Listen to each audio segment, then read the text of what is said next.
दोस्तों नमस्कार। कर्नल अजय सी Ajay astro money गुरु first global astro finance digital channel से आपसे मुखातिब होता हूं। आज 16 दिसंबर सन 2025। दोस्तों आज का दिन बहुत ही अहम है।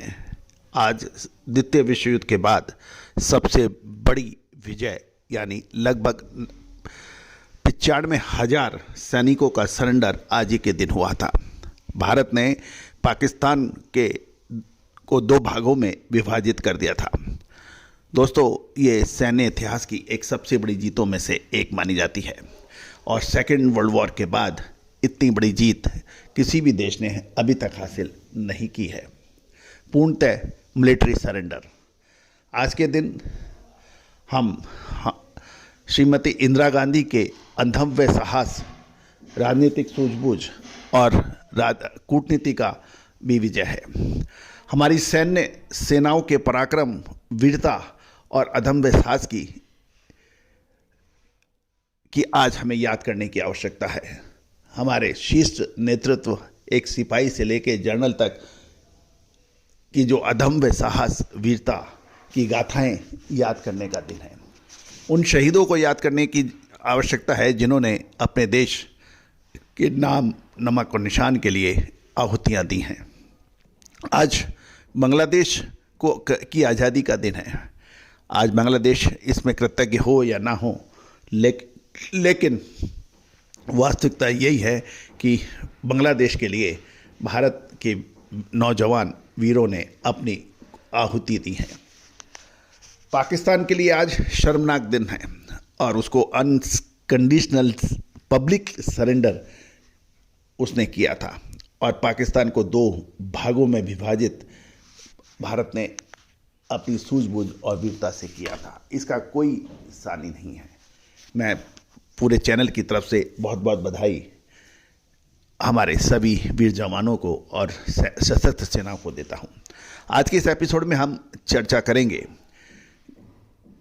मक्का और गेहूं में कुछ मजबूती देखी गई है। पूरी रिपोर्ट ध्यान से सुने, समझे और पसंद आए तो लाइक कीजिएगा। चैनल को सब्सक्राइब करना बिल्कुल ना भूलें। दोस्तों खबर निकल के आ रही है कि एथनॉल पॉलिसी के संकेतों से हल्के सकारात्मक रुख और रुझान के अंदर मक्का के भावों में देखा जा रहा है।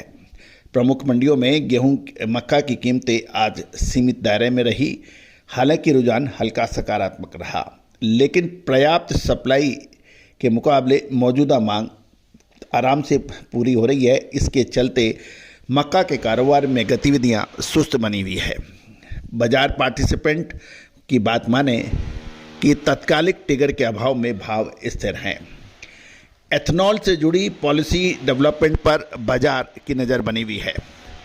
पेट्रोलियम और प्राकृतिक गैस मंत्रालय, खाद्य मंत्रालय, शुगर व ग्रेन प्रोसेसिंग सेक्टर के प्रतिनिधियों के साथ मिलकर अतिरिक्त एथनॉल उत्पादन क्षमता को लेकर जो एक फ्रेमवर्क पर काम हो रहा है।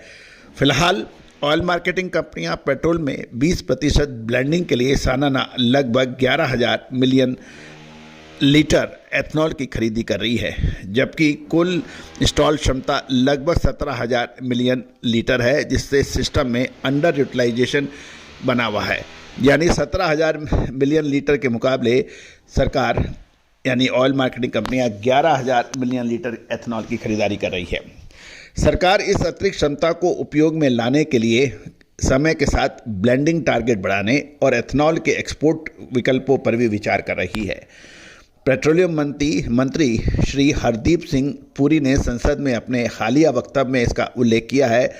इस क्षमता का प्रभावी उपयोग होने पर डिस्टिलरीज द्वारा मक्का और अन्य ग्रेड बेस्ट फीड स्टॉक्स की खपत बढ़ सकती है, जो आगे चलकर कीमतों को स्ट्रक्चरल सपोर्ट दे सकती है। फिजिकल मार्केट की बात करें तो बाजार में कुछ दिनों में लगभग 50 रुपये प्रति क्विंटल की गिरावट के बाद अब भाव थोड़े स्थिर हैं। खासकर अच्छी क्वालिटी के मक्का में खरीदारी की रुचि सुधरी है, जिससे इस सेगमेंट में आगे गिरावट फिलहाल मुश्किल नज़र आ रही है। मुंबई में कुछ एक्सपोर्टर्स ने अपने ऑफर 20 से 30 रुपये घटाकर 1900 से 2000 रुपये प्रति क्विंटल के आसपास किए हैं, लेकिन गांधीधाम जैसे सेंटर्स में एक्सपोर्ट्स लिक्विड और इंटरस्टेट मांग लगातार बनी हुई है, जिससे कुछ मंडियों में भाव कुल मिलाकर स्थिर थे, जबकि सांगली में मक्का के भाव 25 रुपये प्रति क्विंटल बढ़कर 2125 रुपये प्रति क्विंटल हो गए हैं। आगे चलकर एवरेज क्वालिटी मक्का में हल्की नरमी देखने को मिल सकती है, लेकिन मौजूदा डिमांड सप्लाई में ये गिरावट 10 से 30 रुपये प्रति क्विंटल से ज़्यादा रहने की संभावना कम है, क्योंकि मक्का के दाम ऑलरेडी काफ़ी गिरावट में हैं। सेलेक्टिव और कमज़ोर एक्सपोर्ट मांग के चलते तेज़ी की गुंजाइश में सीमित है, लेकिन चाहे फंडामेंटल सपोर्टिव हो, क्योंकि सरकार द्वारा जो हमने अभी चर्चा की उसको क्रियान्वयन में होने में समय लग सकता है। छिंदवाड़ा में मक्का पूरे सप्ताह 1700 से 1850 रुपये प्रति क्विंटल के सीमित दायरों में कारोबार करती रही। लगभग 4000 टन की दैनिक आवक और कई रैक ऑपरेटर्स की सक्रिय खरीद से बाजार को सहारा मिला। वैगन लोडिंग लगभग 1950 रुपये प्रति क्विंटल पर बनी हुई है, जो हालिया स्तर के आसपास ही मानी जा रही है। गौरतलब है कि कुछ फैक्ट्रियां अपनी खरीद की कीमत हालिया उच्च स्तर से करीब 100 रुपये घटाकर 1980 रुपये प्रति क्विंटल पर करने की बात कर रही हैं।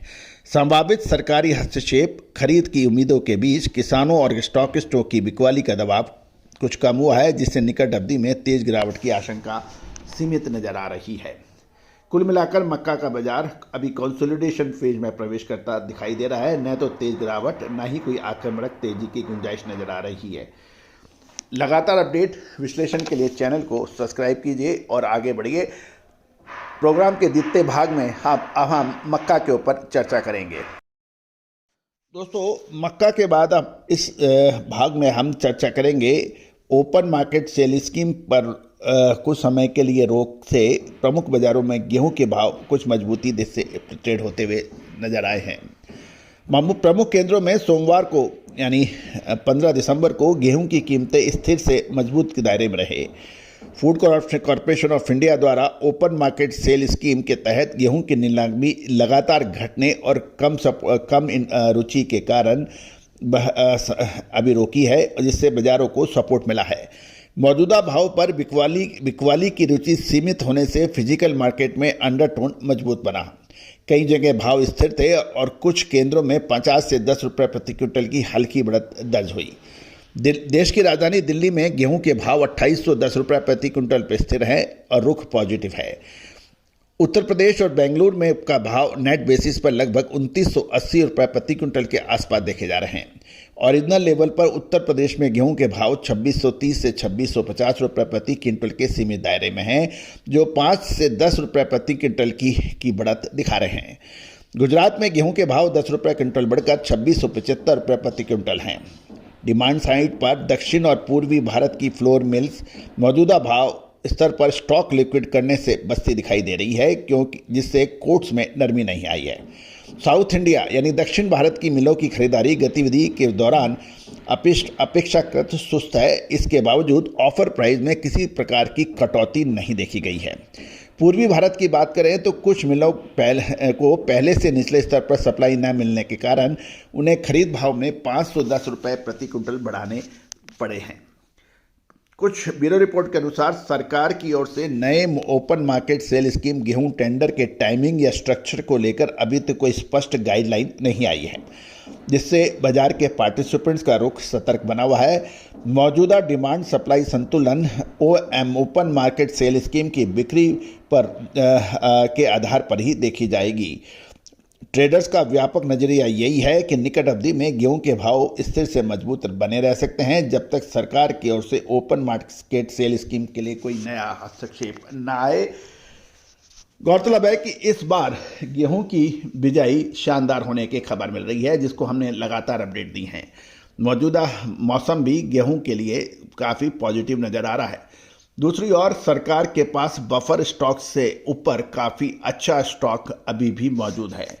तो कुल मिलाकर सरकार को ओपन मार्केट सेल स्कीम के अंदर लेटर और सूनर अपना माल उतारना पड़ेगा। ये एक आम धारणा बनी हुई है।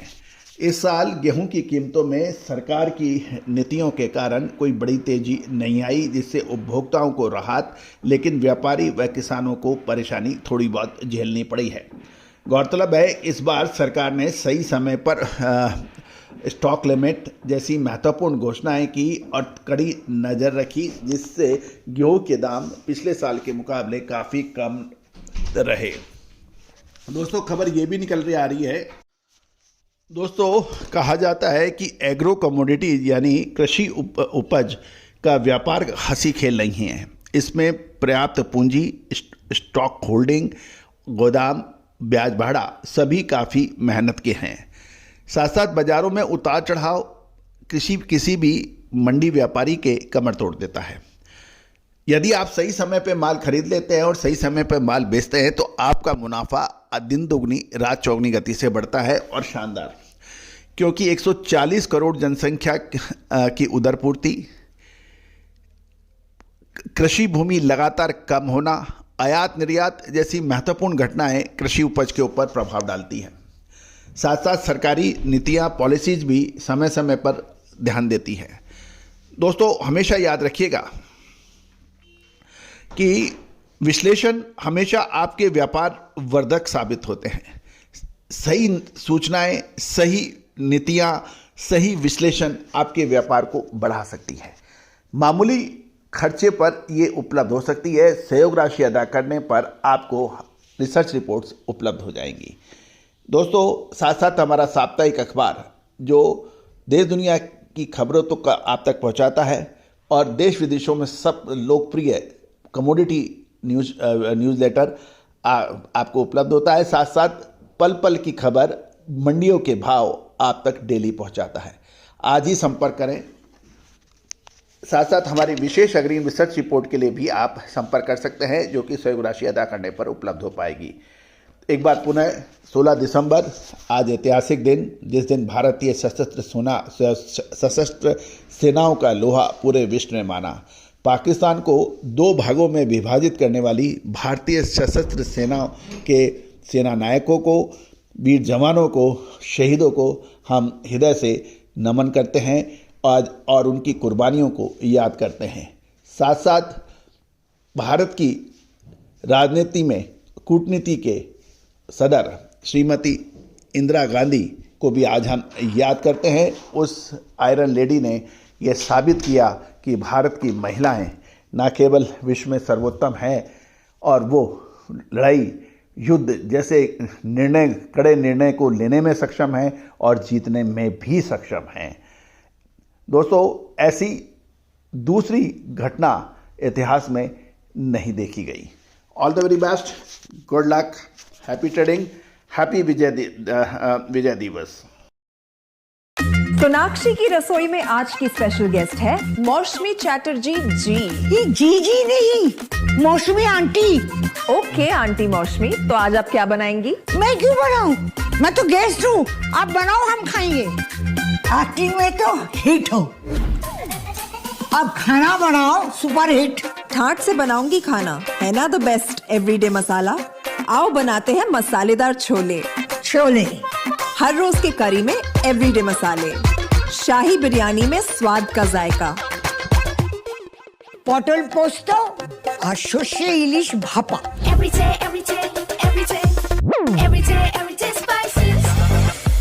साफ मसाले, खुशबू और प्योर झांझ, टेस्ट से भर दे हर जुबान पे स्वाद। एवरीडे मसाले, देश का स्वाद।